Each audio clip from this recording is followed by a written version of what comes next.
Hello, dear children. How are you all? This is Rashmi Mishra, your English educator. Today I am here with a new topic of English grammar, and the topic is non-finite verbs. So, children, we know very well that the verb can be divided into two categories, right? First is finite and second is non-finite. Finite verb क्या होती है? जो number के according, person के according, tense के according या subject के according change हो जाती हैं children. And non finite verb कौन सी होती है? जो पर्सन, नंबर या फिर सब्जेक्ट के अकॉर्डिंग चेंज नहीं होती. They will remain same. There will be no change in non finite verb. Non finite, non माने नहीं, फाइनाइट माने फिक्स, मतलब जिसपे कोई फर्क नहीं पड़ता, जिसपे कोई प्रभाव नहीं पड़ता, चाहे नंबर हमारा सिंगुलर हो या फिर प्लूरल हो, चाहे हमारा पर्सन फर्स्ट पर्सन हो, सेकंड पर्सन हो या फिर थर्ड पर्सन हो, या फिर टेंस हमारा कोई भी हो, कोई फर्क नहीं पड़ता, कोई इफेक्ट नहीं पड़ता. Okay, non finite verb do not change their form. Okay, even when the person and the number of the subject changes. यानी कि चाहे पर्सन चेंज हो सेंटेंस में, चाहे वो फर्स्ट पर्सन हो, सेकंड पर्सन हो या थर्ड पर्सन हो, या फिर नंबर सिंगुलर हो या प्लूरल हो, या फिर सब्जेक्ट चेंज हो. ठीक है, कोई चेंज नहीं होता. नॉन फाइनाइट वर्ब्स जो हैं हमारी वो सेम रहती हैं चिल्ड्रन. ठीक है, see I want to eat something spicy. Here is an example. I want to eat something. Want to eat. To eat. To eat will remain same. Whether यहाँ पे I की जगह कुछ भी होता, ठीक है, चाहे वो प्लूरल में होता चाहे सिंगुलर में होता, तो to eat is a yes non-finite verb. Okay? Mohan wants to eat nuts every day. To eat. To eat में आपको non-finite verb लिखी हुई है चिल्ड्रन. ठीक है, let's discuss in brief in the non finite verbs. Okay children, so as I told you, non finite verbs जो होती हैं वो पर्सन के अकॉर्डिंग, नंबर के अकॉर्डिंग, सब्जेक्ट के अकॉर्डिंग या टेंस के अकॉर्डिंग चेंज नहीं होती. They will remain same. They are of three kind. Okay, how many kind are there? Yes, there are three kind of non finite verbs. So first is gerund. Gerund क्या होता है children?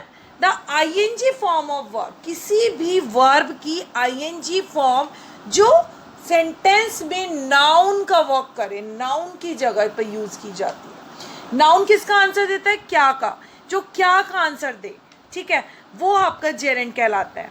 So the ing form of the verb which is used as a noun is called a gerund. ing form होती है ना जो verb में, जैसे drinking, singing, dancing. सो वहाँ अगर वाक्य में, अगर सेंटेंस में ing फॉर्म को नाउन की तरह से यूज किया गया है चिल्ड्रन, तो वो आपकी gerund कहलाएगी. Okay, it is also called the verbal noun. Let's see the example. Swimming is good for health. So swimming यहाँ पे किसकी तरह यूज हुआ है? gerund की तरह, नाउन की तरह. हमारे हेल्थ के लिए क्या अच्छा है? स्विमिंग. क्या का आंसर दे रहा है? वॉट का आंसर दे रहा है स्विमिंग. ठीक है, यानी कि नाउन का वर्क कर रहे हैं यहाँ पे swimming. So swimming is a gerund here. Running is a good way to keep fit. So running is also doing the work of noun. ठीक है चिल्ड्रन, तो यहाँ पे भी ये दोनों सेंटेंसेस क्या कहलाए जाएंगे? gerund. Okay, let's see the second kind of non-finite verb, and the second kind is infinitive. So what is this? Infinitive में क्या होता है चिल्ड्रन? Infinitive जो है वो एक बेस फॉर्म होती है वर्ब की. क्या होती है? Base form. ठीक है, इट इज ऑफन यूज, और बेस फॉर्म यानी कि फर्स्ट फॉर्म, और ये यूजुअली यूज की जाती है टू के साथ या फिर विदाउट टू. ठीक है, यूजुअली इन्फिनेटिव को टू के साथ यूज करते हैं, और वर्ब की कौन सी फॉर्म आ जाती है? बेस फॉर्म या और first form, both are same. So here is an example. Mona and I agreed to meet at the cafe at 4 o'clock. So Mona and I agreed to meet. To meet is written here, children.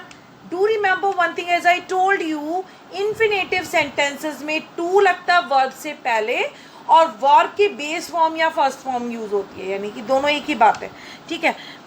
To meet यहाँ पे infinitive का use हुआ है, children. I am going to visit the accountant now. So to visit, I am going to visit. To visit यहाँ पे क्या है आपका, children? Yes, यहाँ हमने infinitive का यूज किया, ठीक है. And without to, I told you that we can use without to also. Infinitive without to before them are called bare infinitive. Usually it happens, अगर हम to का यूज नहीं कर रहे हैं तो उसको बोला जाता है bare infinitive. क्या बोला जाता है, children? Bare infinitive. So example is he would help me. To यहाँ पे नहीं लिखना है, no need. But यहाँ me solve the sum. टू आप लिख भी सकते हो, नहीं भी लिख सकते हो. सो ये आपका बेयर इन्फिनेटिव कहलाया जाएगा. क्या कहलाया जाएगा? जहां पर टू का यूज हमने नहीं किया है वो आपका कहलाया जाएगा bare infinitive. The gardener would help him to water. टू देयर इज नो नीड. आप यहाँ पे टू नहीं लिखोगे, है ना. विदाउट, मैंने आपको क्या कहा था कि विदाउट टू भी लिखा जाता है और टू भी लिखा जाता है इन्फिनेटिव्स में.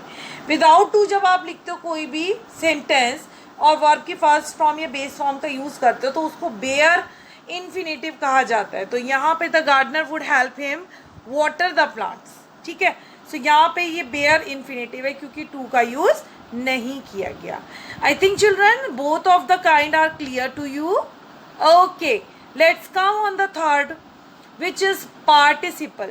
First I told you children, yes, gerund. Second is infinitive. We are talking about non-finite verb. And the third kind, participle. So what is participle? वाक्य में verb की तरह ही काम करता है participle. And they are of two kind, present participle and past participle. Okay. Present participle में क्या होता है, जो वर्ब में क्या ऐड कर देते हैं, आईएनजी फॉर्म को बेस फॉर्म में, यानी कि बेस वर्ब बन जाती है, आईएनजी ऐड कर देते हैं केवल, ठीक है. प्रेजेंट पार्टिसिपल में आईएनजी को ऐड किया जाता है वर्ब में, वर्ब प्लस आईएनजी. और जो आपका पास्ट पार्टिसिपल है उसमें वर्ब की ईडी फॉर्म आ जाती है, डी लग जाता है या ईडी लग जाता है या ईएन लग जाता है या एन लग जाता है, children. So let's see the present participle. As I told you कि present participle, how you will make a present participle sentence. आप verb में ing form add कर दोगे, जैसे I have been playing, I have been reading, okay, and I have been writing, I have been going, okay. So these are present participles. These are the present participles example, okay. Let's see the past participle example. I have cooked, I have written, okay. He had या has done, okay. See, past participle में ये सभी words add होंगे आपके, then you will make past participle sentence, okay children. I want to tell you one thing, जो participles हैं वो verb की तरह ही काम करते हैं हमारे वाक्य में. और पार्टिसिपल के ऊपर already I made a video, you can go on my channel and you just check participle, okay. I discuss participle there in brief, okay children. So children, listen, here is an exercise. Here is an exercise and you can take the screenshot of this exercise and do practice yourself so that they will clear to you. Children, do subscribe my channel. Please subscribe my channel, like my videos. Till then, goodbye. See you.